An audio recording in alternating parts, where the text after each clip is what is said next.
وہ یہ کہ جب وہ قانون سازی کرتے ہیں تو وہ قانون سازی ایسی ہونی چاہیے جو کسی بھی شخص اور آئین کی جو کسی سے متصادم نہ ہو، فنڈامنٹل رائٹ سے متصادم نہ ہو، جو حقوق دیے گئے ہیں اس سے متصادم نہ ہو.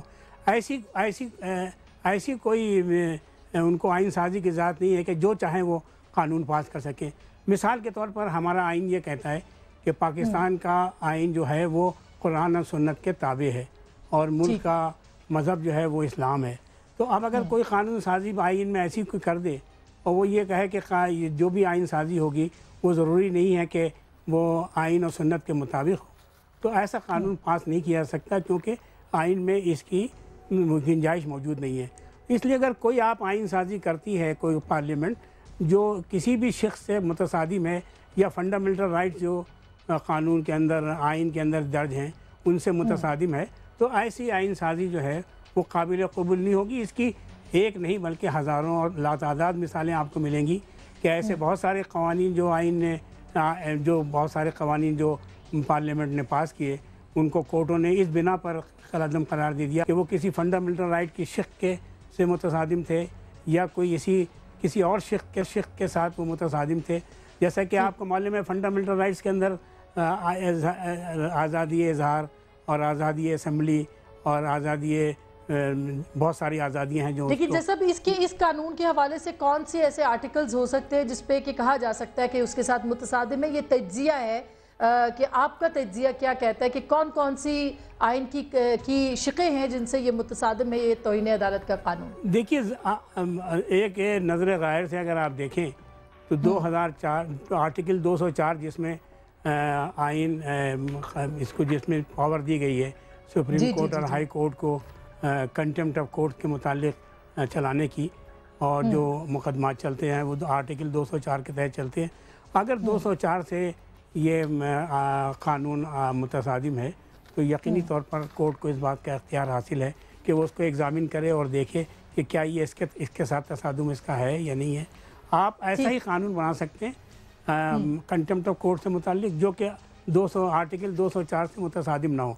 اگر کوئی بھی شخص اس قانون کی 204 آرٹیکل 204 سے متصادم ہے تو اس حد تک وہ کارگر نہیں ہوگا. اس کی بے شمار مثالیں آپ کو ملیں گی جو کہ ٹھیک اچھا جیسا میں آپ کو انٹرپٹ کری ہوں لیکن ظاہر ہے کہ میں آپ کے پاس واپس آؤں گی اس موضوع کے اوپر. لیکن ظفر علی شاہ صاحب آپ کو کیا لگتا ہے کہ اب یہ عدالت جو توہین عدالت کا قانون ہے اس کے اغراض و مقاصد کے اوپر تو کھلی بحث ہو چکی ہے. حکومت کی اپنی انٹینشنز تھیں، وزیر اعظم 25 کو پہ اب یہ قانون گرتا ہے تو وزیر اعظم کی جو پیشی ہے 25 تاریخ کو یا ان کا جو مقدمہ ہے NRO عمل درآمد اس کے اوپر کیا اثر پڑ سکتا ہے؟ دیکھیں جی اصل بات تو یہی ہے کہ جو حکومت وقت کی میلافائڈی جس کو کہتے ہیں بدنیتی یہ وہیں سے شروع ہوتی ہے کہ ان کا ایک پرائم منسٹر چیف ایگزیکٹو جو ہے وہ اس وجہ سے اس کو گھر جانا پڑا کہ ان کی بھی یہی ضد تھی کہ انہوں نے سپریم کورٹ کے احکامات ماننے سے نہ صرف انکار کرتے رہے ریڈیکیول کیا.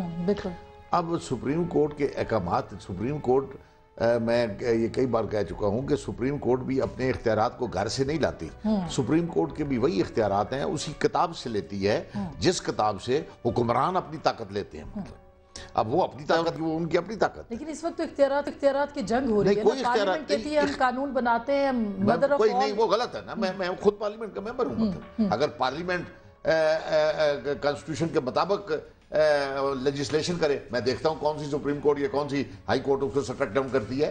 لیکن اگر دیکھیں لا میکنگ کا کوئی یہ نہیں ہے، لیکن اگر لا میکر جو ہیں اوپر پریزیڈنٹ صاحب یا پرائم منسٹر صاحب وہ اپنی مرضی سے کسی ایک شخص کو فائدہ دینے کے لیے لا میکنگ کرے یا کسی ایک شخص کو نقصان دینے کے لیے کا آئین کے جو چیپٹر ہیں ان کو نقصان دینے کے لیے جس طرح بھی جج صاحب نے فرمایا آرٹیکل 204 ہے، فنڈامنٹل رائٹس ہیں، 2A ہے، تو یہ بات تو نہیں چلے گی نہ کوئی چلنے دیتا ہے مطلب ہے. لیکن اگر پارلیمنٹ ہی دیکھیں لا میکنگ کوئی یہ نہیں کہ یہ ایسے ہو جاتی ہے، ایسا نہیں سے ہو جاتی ہے. ڈرافٹ مین سے شروع ہوتی ہے، ڈرافٹ مین اس کو ڈرافٹ کرتا ہے جس طرح پولیٹیکل پاور ان کو بتاتی ہے. لا سیکرٹری صاحب ہیں ان کے پاس جاتی ہے، لا منسٹر صاحب ہیں ان کے پاس جاتی ہے، فیڈرل کیبنٹ ہے اس کو وہ تھریش آؤٹ کرتی ہے، فیڈرل کیبنٹ کے بعد پارلیمانی پارٹی کے پاس جاتی ہے وہ اس کو تھریش آؤٹ کرتی ہے. اگر یہ سارے مراحل سے گزرتے بھی اگر کوئی اپنی آنکھ نہیں کھول کے رکھتا کہ ہم یہ آئین کے مطابق بات کر رہے ہیں یا آئین کے مطابق نہیں کر رہے، لیکن جب اسمبلی میں اگر جائے گی اور اسمبلی میں میجارٹی یا بروٹل میجارٹی کی بنیاد پر آپ اس کو تھرو کرا لیں تو سپریم کورٹ تو جو ہے لیکن شاہ جی لیکن 1997 میں بھی تو یہ ہوا تھا نا, اس وقت بھی تو توہین عدالت کا قانون اسی طرح راتوں رات میاں صاحب کی میجورٹی حکومت نے بنایا تھا. میں یہی عرض کر رہا ہوں نا کہ کوئی بھی اگر کوئی ایسا قانون بنے گا جو کسی ایک شخص کو فائدہ یا ایک شخص کو نقصان دینے کے لیے, اور پہلی بات یہ ذہن میں رکھنی چاہیے ایگزیکٹو کو کہ توہین عدالت کے قانون کے بغیر عدالتیں چل ہی نہیں سکتی, کہ توہین عدالت کا قانون ہی نہ ہو, یا اگر ہو تو اپنی مرضی سے ہو, تو عدالتی نظام اس طرح نہیں چل سکتا. لیکن آج جو رمدے صاحب نے جو جمعے کو کہا ہے, آپ کیا سمجھتے ہیں کہ یہ رمدے صاحب کے ذریعے سے پیغام ہے جوڈیشری دے رہی ہے, یا رمدے صاحب کی اپنی سٹیٹمنٹ ہے, کیا وہ ایک اور موومنٹ کی طرف اشارہ کر رہے ہیں؟